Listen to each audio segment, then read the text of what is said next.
Hi hello this is Saranya. അപ്പൊ നമുക്ക് മലയാളത്തിലെ കുറച്ച് 10 ഇമ്പോർട്ടൻറ്റ് ക്വസ്റ്റ്യൻസും ആയിട്ടാണ് ഞാൻ ഇവിടെ എത്തിയിരിക്കുന്നത്. അപ്പൊ നമുക്ക് ഏതൊക്കെയാണ് ഇമ്പോർട്ടൻറ്റ് ക്വസ്റ്റ്യൻസ് എന്നുള്ളത് ഇതിലൂടെ പരിചയപ്പെടാം. പിന്നെ ഞാൻ മുന്നേ ചെയ്ത വീഡിയോസിലൊക്കെ എല്ലാവരും 2 വട്ടം കേട്ട് കാണുമെന്ന് ഞാൻ വിചാരിക്കുന്നു. തീർച്ചയായിട്ടും ആ ക്വസ്റ്റ്യൻസ് ഒക്കെ റിപ്പീറ്റഡ് ക്വസ്റ്റ്യൻസ് ആയിരുന്നു. ഇതിലും നമുക്ക് റിപ്പീറ്റഡ് ക്വസ്റ്റ്യൻ തന്നെയാണ് ഞാൻ ആഡ് ചെയ്തിരിക്കുന്നത്. അപ്പം നിങ്ങൾക്ക് കുറച്ചുകൂടെ ഈസി ആയിരിക്കും മനസ്സിലാക്കാനും എല്ലാത്തിനും. അതിന് വേണ്ടിയിട്ടാണ് ക്വസ്റ്റ്യൻ മോഡലിൽ ഞാൻ സെലക്ട് ചെയ്തിരിക്കുന്നത്. മലയാളം നിങ്ങൾക്ക് വൈഡ് ആയിട്ട് പഠിപ്പിച്ചു കഴിയുമ്പോൾ അതൊരു ബുദ്ധിമുട്ട് തന്നെയായിരിക്കും. അതുകൊണ്ടാണ് കേട്ടോ. പിന്നെ എല്ലാവരും പഠനമൊക്കെ ഇതുവരെ ആയി? ഒരുവിധം ഓക്കെ ആയോ? കവർ ചെയ്യുന്നുണ്ടോ എല്ലാ ടോപ്പിക്സും? പിന്നെ എല്ലാ കാര്യങ്ങളും പിന്നെ ടെക്സ്റ്റ് ബുക്കിലെയും അങ്ങനെയൊക്കെ നിങ്ങൾ പറയുന്ന കാര്യങ്ങളെല്ലാതും നല്ലതുപോലെ തന്നെ മനസ്സിലാക്കി വെക്കുക. കാരണം ക്വസ്റ്റ്യൻസ് ഏത് രീതിയിൽ വേണമെങ്കിലും ചോദിക്കാം. അപ്പം രീതി മീൻസ് നമ്മുടെ പാറ്റേൺ വിട്ട് ചോദിക്കില്ല. പാറ്റേൺ അത് തന്നെയായിരിക്കാം. പക്ഷെ ക്വസ്റ്റ്യൻസ് നമ്മൾ എക്സ്പെക്ട് ചെയ്യാത്ത ക്വസ്റ്റ്യൻസ് ആയിരിക്കുമല്ലോ. അപ്പൊ എല്ലാത്തിനും കറക്റ്റായിട്ട് നമുക്ക് ആൻസർ ചെയ്യാവുന്ന രീതിയിൽ പഠിച്ചു പോവുക. അപ്പൊ നമുക്ക് എന്തായാലും ക്വസ്റ്റ്യൻസ് എന്തൊക്കെയാണെന്ന് നോക്കാം. എന്തായാലും ഈ വീഡിയോയിൽ ഞാൻ പറയണത് കുറച്ച് ഈസി ക്വസ്റ്റ്യൻസ് ആണ് കേട്ടോ. അപ്പൊ എന്തൊക്കെയാണ് എന്നുള്ളത് നമുക്കൊന്ന് നോക്കാം. അപ്പൊ നമുക്ക് ഓരോന്നിലായിട്ട് മെല്ലെ ക്വസ്റ്റ്യൻസിലോട്ട് കടന്നാലോ? വലിയ കഷ്ടമൊന്നുമില്ല. അപ്പൊ നിങ്ങൾക്ക് എന്തായാലും ഈസി ആയിട്ട് തന്നെ മനസ്സിലാക്കാൻ പറ്റുമെന്ന് ഞാൻ വിചാരിക്കുന്നു. ഓക്കെ, നമുക്ക് സ്റ്റാർട്ട് ചെയ്യാം കേട്ടോ. എന്താണ് ഫസ്റ്റത്തെ ക്വസ്റ്റ്യൻ? പേരച്ചം എന്നാൽ? ഓപ്ഷൻസ് ഉണ്ട്. എന്തൊക്കെയാണ്? നാമം കൊണ്ട് നാമത്തെ വിശേഷിപ്പിക്കുന്നത്, ക്രിയ കൊണ്ട് നാമത്തെ വിശേഷിപ്പിക്കുന്നത്, നാമം കൊണ്ട് ക്രിയയെ വിശേഷിപ്പിക്കുന്നത്, ക്രിയ കൊണ്ട് ക്രിയയെ വിശേഷിപ്പിക്കുന്നത്. ഇതിൽ ഏതായിരിക്കും നമ്മുടെ ഉത്തരം? ഏതാണെന്ന് നിങ്ങൾക്കത് പേരച്ചം എന്ന് കേൾക്കുമ്പോൾ തന്നെ മനസ്സിലായി കാണും അല്ലേ എന്താണ് എന്നുള്ളത്. അപ്പൊ ഞാൻ ആ ഓപ്ഷൻ ഏതാണ് കറക്റ്റ് ഓപ്ഷൻ എന്നുള്ളത് പറയുന്നതിന് മുന്നേ ഇത് എന്താണെന്ന് പറഞ്ഞുതരാം. ഓക്കെ, എല്ലാവരും കേട്ടിട്ടുണ്ടാവും. ഞാൻ മുന്നുള്ള ഇതിൽ പറഞ്ഞിട്ടുണ്ടായിരുന്നു മുറ്റുവിന പറ്റുവിന ഒരു ക്വസ്റ്റ്യൻ വന്നപ്പോൾ അതിനെക്കുറിച്ച് എക്സ്പ്ലെയിൻ ചെയ്തിട്ടുണ്ടായിരുന്നു അല്ലേ. ഈ പറ്റുവിനയെ പേരച്ചം എന്നും വിനയച്ചം എന്നും രണ്ടായിട്ട് തരംതിരിച്ചിട്ടുണ്ട്. അതിലെ ഈ ഒന്നാണ് പേരച്ചം. എന്താണ് പേരച്ചം എന്നതുകൊണ്ട് ഉദ്ദേശിക്കുന്നത്? എന്താണ്? പേരിനെ അല്ലെങ്കിൽ നാമത്തെ ആശ്രയിച്ചു നിൽക്കുന്ന അപൂർണ ക്രിയയെ പേരച്ചം എന്ന് വിളിക്കുന്നു. പേരച്ചത്തെ നാമാങ്കജം എന്നും വിളിക്കുന്നുണ്ട് കേട്ടോ. ഉദാഹരണം: ചിരിക്കുന്ന കുഞ്ഞ്, ഓടുന്ന വണ്ടി, പാടുന്ന രാഖി, വിടരുന്ന പൂവ്. അങ്ങനെ കുറെ എക്സാമ്പിൾസ് നമുക്ക് പറയാൻ സാധിക്കും. പിന്നെ ഇനി അടുത്തത് വിനയച്ചം. വിനയച്ചം ഇതിനോടൊപ്പം ഞാൻ പറഞ്ഞു പോകാം, കാരണം നമുക്ക് ഏത് വേണമെങ്കിലും ചോദിക്കുമല്ലോ. അപ്പൊ പറഞ്ഞു പോകാം കേട്ടോ. വിനയച്ചം എന്താണ്? വിനയച്ചം ഒരു പൂർണ്ണക്രിയയെ ആശ്രയിച്ചു നിൽക്കുന്ന അപൂർണ ക്രിയയാണ് വിനയച്ചം. പൂർണ്ണക്രിയയോട് ചേർന്ന് നിൽക്കുന്ന പറ്റുവിനെയാണ് ഈ വിനയച്ചം കേട്ടോ. വിനയച്ചത്തെ ക്രിയാങ്കജം, മറ്റത് പേരച്ചം എന്തായിരുന്നു? നാമാങ്കജം. വിനയച്ചത്തെ ക്രിയാങ്കജം എന്നും വിളിക്കുന്നു. ഉദാഹരണം: ഒടിഞ്ഞു വീണു, പറിച്ചു നട്ടു, മറിഞ്ഞുപോയി, ഓടി വന്നു. ഇതെല്ലാം അതിനുദാഹരണമാണ്. ഇനി വിനയച്ചത്തെ നമുക്ക് 5 ആയിട്ട് തരംതിരിച്ചിട്ടുണ്ട്. ജസ്റ്റ് അത് ഏതൊക്കെയാണെന്ന് ഞാൻ പറഞ്ഞുതരാം. നമുക്ക് വൈഡായിട്ട് അത് എക്സ്പ്ലെയിൻ ചെയ്യുന്നില്ല കേട്ടോ. ഇനി നമുക്ക് വേറെ വീഡിയോസിൽ ഇതുപോലെ ക്വസ്റ്റ്യൻസ് വരുമ്പോൾ ഞാൻ എക്സ്പ്ലെയിൻ ചെയ്തുതരാം. ഓക്കെ, അതായത് മുൻവിനയച്ചം, പിൻവിനയച്ചം, തൻവിനയച്ചം, നടുവിനയച്ചം, പാക്ഷിക വിനയച്ചം, അങ്ങനെയാണ് ഇത് തരംതിരിച്ചിരിക്കുന്നത്. അപ്പൊ എല്ലാവർക്കും ഈ ക്വസ്റ്റ്യൻ മനസ്സിലായി കാണുമെന്ന് ഞാൻ വിചാരിക്കുന്നു. നമുക്കിനി ഇതിന്റെ ആൻസർ എന്താണ് എന്നുള്ളതാണ് അറിയേണ്ടത് അല്ലേ. അപ്പൊ ഏതാണ് നമ്മുടെ ആൻസർ? പേരച്ചം എന്നാൽ ഇതാ ബി ആണ്, ക്രിയ കൊണ്ട് നാമത്തെ വിശേഷിപ്പിക്കുന്നത്. ഏതാണ് ആൻസർ? ക്രിയ കൊണ്ട് നാമത്തെ വിശേഷിപ്പിക്കുന്നത്. ഓക്കെ, നമുക്ക് അടുത്ത ക്വസ്റ്റ്യനിലോട്ട് പോവാം കേട്ടോ. മലയാള ഭാഷയ്ക്ക് ഇല്ലാത്തത്. ഓപ്ഷൻ എ ഏകവചനം, ബി ബഹുവചനം, സി ദ്വിവചനം, ഡി പൂജകവചനം. ഏതായിരിക്കും നമ്മുടെ ആൻസർ? ആൻസർ ഓപ്ഷൻ സി ആണ്. ഏതാണ്? ദ്വിവചനം. ഓക്കെ, ഏതാണ്? ദ്വിവചനം. ദ്വിവചനം മലയാള ഭാഷയ്ക്ക് ഇല്ല. ഓക്കെ, അടുത്ത ക്വസ്റ്റ്യനിലോട്ട് പോകാം. തത്സമ രൂപത്തിലുള്ള പദം. തത്സമ രൂപത്തിലുള്ള പദം ഏതാണെന്നാ ചോദിച്ചിരിക്കുന്നത്. ഓപ്ഷൻസ്: കണ്ണൻ, ചാരം, ഖേദന, കനം. ഇതില് ആൻസർ വന്നിട്ട് ഓപ്ഷൻ സി ആണ്, ഖേദന.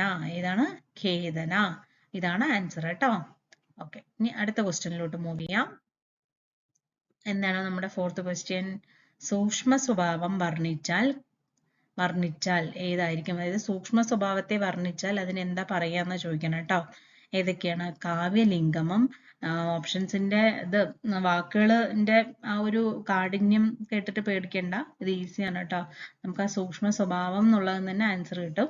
കാവ്യലിംഗമം, അർത്ഥാന്തരന്യാസവാക്യം, സ്വഭാവോക്തിയായത്, സമസോക്തിയാലങ്കൃതി. ഇതൊക്കെയാണ് ഓപ്ഷൻസ്. ഞാൻ പറഞ്ഞ പോലെ ഈ വാക്കുകൾ കേട്ടിട്ടൊന്നും പേടിക്കണ്ട കേട്ടോ. സൂക്ഷ്മ സ്വഭാവം എന്നുള്ളത് എന്താണെന്ന് നമുക്ക് ഇത് വായിക്കുമ്പോൾ തന്നെ മനസ്സിലാവും. എന്താണ് ശരി, ഇങ്ങനെ ഓപ്ഷൻ പറയാട്ടോ.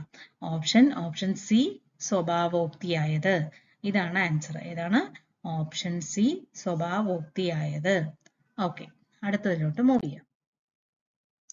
അഞ്ചാമത്തെ ക്വസ്റ്റ്യൻ എന്താണ്? വാൽമീകി രാമായണ കാവ്യരചനയ്ക്ക് പൂർണ്ണമായും ഉപയോഗിച്ചിരിക്കുന്ന വൃത്തം ഏതാണ് എന്നുള്ളതാണ് ക്വസ്റ്റ്യൻ. ഓപ്ഷൻസ് ഏതൊക്കെയാണ്? മഞ്ജരി, അനുഷ്ടുപ്പ്, ശ്രദ്ധര, പഞ്ചചാമരം. അപ്പൊ ഇതിൽ ഏതാണ് ആൻസർ? ഓപ്ഷൻ ബി, അനുഷ്ടുപ്പ്. ഏതാണ്? ഓപ്ഷൻ ബി, അനുഷ്ടുപ്പ്. ഇതാണ് നമ്മുടെ ആൻസർ. ഓക്കെ, ഇനി അടുത്ത ക്വസ്റ്റ്യനിലോട്ട് പോവാം. എന്താണ് sixth question? This is the standing order. മലയാളത്തിലേക്ക് വിവർത്തനം ചെയ്താൽ എന്തായിരിക്കും? ഓപ്ഷൻ എ, ഇത് അടിയന്തരമായ ഉത്തരവാണ്. ഓപ്ഷൻ ബി, ഇതാണ് ഉത്തരവിന്റെ കാലാവധി. ഓപ്ഷൻ സി, നിലനിൽപ്പിന്റെ ഉത്തരവാണിത്. ഓപ്ഷൻ ഡി, ഇത് നിലവിലുള്ള ഉത്തരവാണ്.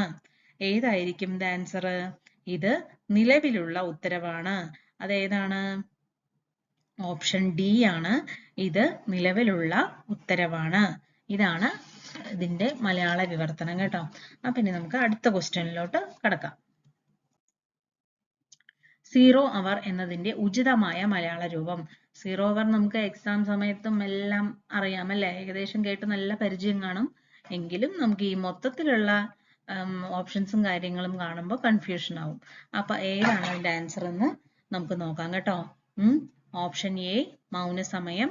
ഓപ്ഷൻ ബി, ഇടവേള. ഓപ്ഷൻ സി, ശൂന്യവേള. ഓപ്ഷൻ ഡി, ചർച്ചവേള. ഏതായിരിക്കും ഇതിന്റെ ആൻസർ? ഓപ്ഷൻ സി, ശൂന്യവേള. സീറോ അവർ എന്നത് എന്താണ്? Option C, ശൂന്യവേള. ഓക്കെ, അടുത്ത ക്വസ്റ്റ്യനിലോട്ട്. എട്ടാമത്തെ ക്വസ്റ്റ്യൻ കേട്ടോ. Slow and steady wins the race എന്നതിന് സമാനമായ പഴമൊഴി. എന്തായാലും slow and steady wins the race എല്ലാവർക്കും അറിയുന്ന ഒരു കാര്യമായിരിക്കാം, ഈസി ആയിട്ടുള്ളതുമാണ്. പക്ഷെ ഇത് ക്വസ്റ്റ്യൻ പേപ്പേഴ്സിലൊക്കെ ചോദിച്ചതുമാണ് കേട്ടോ. അതുകൊണ്ടാണ് ഈ ക്വസ്റ്റ്യൻ എടുത്തിരിക്കുന്നത്. ഓക്കെ, എന്തൊക്കെയാണ് ഓപ്ഷൻസ്? നാടോടുമ്പോൾ നടുവേ ഓടുക, താൻ പാതി ദൈവം പാതി, ചൊട്ടയിലെ ശീലം ചുടലവരെ, പയ്യെ തിന്നാൽ പനയും തിന്നാം. അപ്പൊ ഇത് ഏതായിരിക്കും ആൻസർ? ഓപ്ഷൻ ഡി, പയ്യെ തിന്നാൽ പനയും തിന്നാം. മനസ്സിലായല്ലോ? ഇനി അടുത്ത ക്വസ്റ്റ്യനിലോട്ട് പോവാം. അപ്പൊ എന്താണ് 9th ക്വസ്റ്റ്യൻ? മലയാളം എന്ന പദം ശരിയായ അർത്ഥത്തിൽ പിരിക്കുന്നത്. മലയാളത്തിനെ നമ്മൾ പിരിച്ചെഴുതിയാൽ എന്ത് വരും എന്നുള്ളതാണ്. ഇതിൽ നമുക്ക് സന്ധി കാര്യങ്ങളൊക്കെ അറിയുവാണെങ്കിൽ എളുപ്പം കിട്ടും കേട്ടോ. ഏകദേശം പിരിച്ചെഴുതുന്ന വാക്കുകൾ കുറെ ഉണ്ട്. പക്ഷെ സന്ധി അറിയുവാണെങ്കിൽ നമുക്ക് ഏതാണ് എന്നുള്ളത് ക്ലിയർ ആയിട്ട് കിട്ടും. അതായത് ആദേശസന്ധി, ലോപസന്ധി അങ്ങനെയൊക്കെ ഉണ്ടല്ലോ. നമ്മളിവിടെ സന്ധി കണ്ടുപിടിക്കാനല്ല ചോദിച്ചിരിക്കുന്നത്. പക്ഷെ അത് അറിയുവാണെങ്കിൽ ഈസി ആയിട്ട് നമുക്ക് പോയിന്റ് ഔട്ട് ചെയ്യാൻ പറ്റുന്ന ഞാൻ പറഞ്ഞു. ഓക്കെ, ഏതൊക്കെയാണ് ഓപ്ഷൻസ്? മലയ പ്ലസ് ആളം, മല പ്ലസ് അളം, മലയ പ്ലസ് അളം, മല പ്ലസ് ആളം. അപ്പൊ ഇതിലെ ആൻസർ ഏതാണ്? ഓപ്ഷൻ ഡി, മല പ്ലസ് ആളം. ഇതാണ് നമ്മുടെ ആൻസർ കേട്ടോ. ഓക്കെ, ഇനി അടുത്ത ക്വസ്റ്റ്യനിലോട്ട് മൂവ് ചെയ്യാം. 10ാമത്തെ ക്വസ്റ്റ്യൻ എന്താണ്? ലീലാതിലകം എന്ന മലയാള വ്യാകരണ ഗ്രന്ഥം രചിച്ചിരിക്കുന്നത് ഏതു ഭാഷയിൽ? ഏതു ഭാഷയിലാണ്? ആദ്യം ഓപ്ഷൻസ് നോക്കാം. A, Sanskrit. B, Tamil. C, Malayalam. Option D, Prakrit. Okay, ഇതിൽ ഏതായിരിക്കും നമ്മുടെ ആൻസർ? എല്ലാവർക്കും നല്ലപോലെ അറിയാവുന്നത് തന്നെയാണ്. ഏതാണ് ആൻസർ? ഓപ്ഷൻ എ, സംസ്കൃതം. ഇതാണ് ഇതിന്റെ ആൻസർ. ഓക്കെ, അപ്പൊ ഞാൻ സെലക്ട് ചെയ്തിരിക്കുന്ന 10 ക്വസ്റ്റ്യൻസ് ഇവിടെ അവസാനിച്ചിരിക്കുന്നു. പെട്ടെന്ന് തന്നെ നിങ്ങൾക്ക് ഇത് കേൾക്കാവുന്ന രീതിയിലാണ് ഞാനിത് ക്രിയേറ്റ് ചെയ്തിരിക്കുന്നത്. കാരണം ഒരുപാട് വൈഡായിട്ട് നീട്ടി വലിച്ചു കൊണ്ടുപോയി കഴിഞ്ഞാൽ ടൈമും വേണം അല്ലെ? ഇതിപ്പോ നിങ്ങൾക്ക് ഇപ്പൊ എന്തെങ്കിലും വീട്ടമ്മമാരാണെങ്കിലും പണി ചെയ്യുവാണെങ്കിലും ഇത് ഓൺ ചെയ്തിട്ടാൽ പെട്ടെന്ന് തന്നെ തീരുകയും ചെയ്യും. പിന്നെ നമുക്ക് ക്വസ്റ്റ്യൻസ് ഈസി ആയിട്ട് ക്യാച്ച് ചെയ്യാനും പറ്റും. ഞാൻ എല്ലാത്തിലും പറയുന്നത് പോലെ തന്നെ 2 വട്ടമെങ്കിലും കേൾക്കണമെങ്കിൽ മാത്രമാണ് നമുക്കത് ആദ്യം കേൾക്കുമ്പോൾ ഒന്ന് മനസ്സിലാവും എന്താണെന്ന്. രണ്ടാമത് കേൾക്കുമ്പോഴാണ് മൈൻഡിൽ അത് നിൽക്കുള്ളൂ. ഓക്കെ, അപ്പൊ നമ്മൾ എക്സാം ഹാളിലേക്ക് ചെല്ലുമ്പോൾ കറക്റ്റ് ആയിട്ട് നമുക്ക് ആ ക്വസ്റ്റ്യൻ കാണുമ്പോൾ ഏതാണെന്നുള്ളത് എന്തായാലും നമുക്ക് എഴുതാനായിട്ട് സാധിക്കും. ഓക്കെ, OMR ഷീറ്റിൽ നമുക്കത് ബബിൾ ചെയ്യാനായിട്ട് എന്തായാലും സാധിക്കും. അപ്പൊ പറഞ്ഞതൊന്നും അനുസരിക്കുക, പഠിക്കുക, എങ്കിൽ മാത്രമാണ് നമുക്ക് എക്സാം നല്ലതുപോലെ എഴുതാൻ സാധിക്കുള്ളൂ. അപ്പൊ നിങ്ങൾക്ക് ഈ 10 ക്വസ്റ്റ്യൻസും സെലക്ട് ചെയ്തത് ഇഷ്ടപ്പെട്ടു എന്ന് വിചാരിക്കണു. ഞാൻ വീഡിയോ ഇഷ്ടമായി കാണുമെന്ന് വിചാരിക്കണു. എന്തായാലും താങ്ക്സ് ഫോർ വാച്ചിങ്. എല്ലാവരും നന്നായി പഠിക്കുക. All the best. Okay, by.